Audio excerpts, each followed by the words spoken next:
जय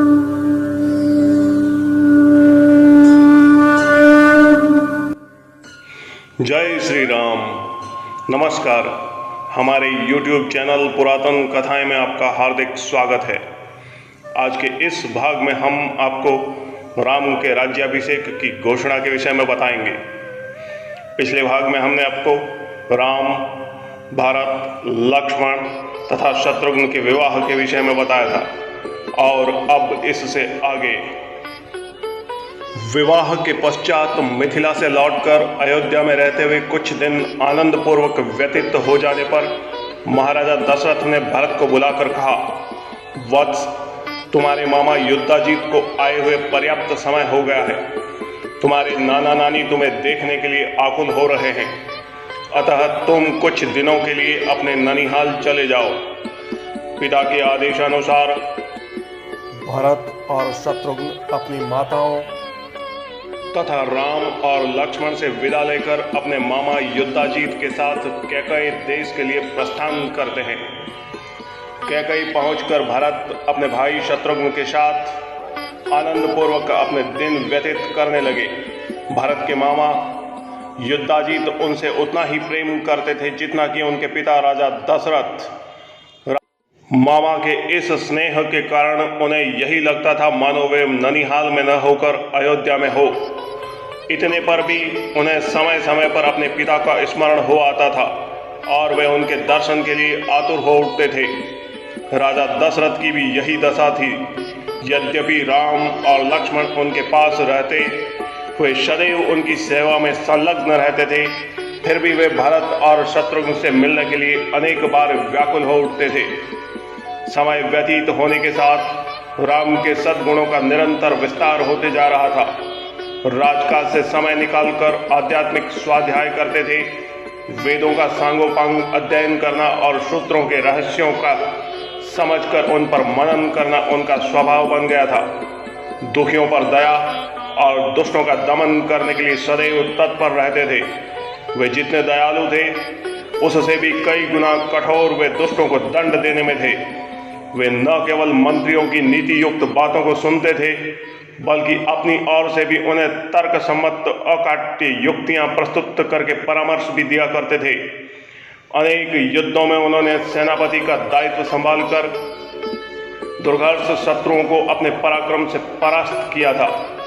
जिस स्थान में भी वे भ्रमण और देशाटन के लिए गए वहां प्रचलित रीति रिवाजों, संस्कृति, धारणाओं का अध्ययन किया, उन्हें समझा और उनको यथोचित सम्मान दिया। उनके क्रियाकलाप ऐसे थे कि लोगों को विश्वास हो गया कि रामचंद्र क्षमा में पृथ्वी के समान, बुद्धि विवेक में बृहस्पति के समान और शक्ति में साक्षात देवताओं के अधिपति इंद्र के समान हैं। न केवल प्रजा वरन स्वयं राजा दशरथ के मस्तिष्क में भी यह बात स्थापित हो गई थी कि जब भी राम अयोध्या के सिंहासन को सुशोभित करेंगे उनका राज्य अपूर्व सुखदायी होगा और वे अपने समय के सर्वाधिक योग्य व आदर्श नरेश सिद्ध होंगे। राजा दशरथ अब शीघ्रातिशीघ्र राम का राज्याभिषेक कर देना चाहते थे। उन्होंने मंत्रियों को बुलाकर कहा, हे मंत्रीगण, अब मैं वृद्ध हो चला हूँ और रामचंद्र सिंहासन पर बैठने के योग्य हो गए हैं। मेरी प्रबल इच्छा है कि शीघ्रातिशीघ्र राम का राज्याभिषेक कर दूं। अपने इस विचार पर आप लोगों की सम्मति लेने के लिए ही मैंने आप लोगों को यहाँ पर बुलाया है। कृपया आप सभी अपनी सम्मति दीजिए। राजा दशरथ के इस प्रस्ताव को सभी मंत्रियों ने प्रसन्नतापूर्वक स्वीकार कर लिया। शीघ्र ही राज्य भर में राज तिलक की तिथि की घोषणा कर दी गई और देश देशांतर के राजाओं को इस शुभ उत्सव में सम्मिलित होने के लिए निमंत्रण पत्र भिजवा दिए गए। थोड़े ही दिनों में देश देश के राजा, महाराजा, वनवासी, ऋषि मुनि, अनेक प्रदेशों के विद्वान तथा दर्शकगण उस अनुपम उत्सव में भाग लेने के लिए अयोध्या में आकर एकत्रित हो गए। आए हुए सभी अतिथियों का यथोचित स्वागत सत्कार हुआ तथा समस्त सुविधाओं के साथ उनके ठहरने की उत्तम व्यवस्था की गई। निमंत्रण भेजने का कार्य उतावली में मंत्रीगण मिथिलापुरी और महाराजा कैकई के पास निमंत्रण भेजना भूल गए। राज तिलक के केवल 2 दिवस पूर्व ही मंत्रियों का इसका ध्यान आया। वे अत्यंत चिंतित हो गए और डरते डरते अपनी भूल के विषय में महाराजा दशरथ को बताया। यह सुनकर महाराजा को बहुत दुख हुआ, किंतु अब कर ही क्या सकते थे।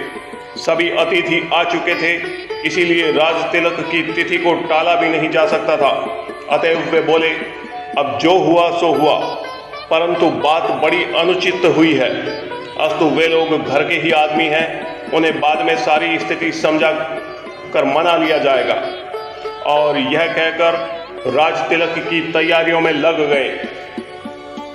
आज के भाग में बस इतना ही। इससे आगे की कथा हम आपको अगले भाग में सुनाएंगे। आज का यह भाग आपको कैसा लगा? हमारा वीडियो लाइक अवश्य करें, हमारे YouTube चैनल पुरातन कथाएं को शेयर करें, सब्सक्राइब करें और अपने सुझाव कमेंट्स बॉक्स में अवश्य लिखें। धन्यवाद।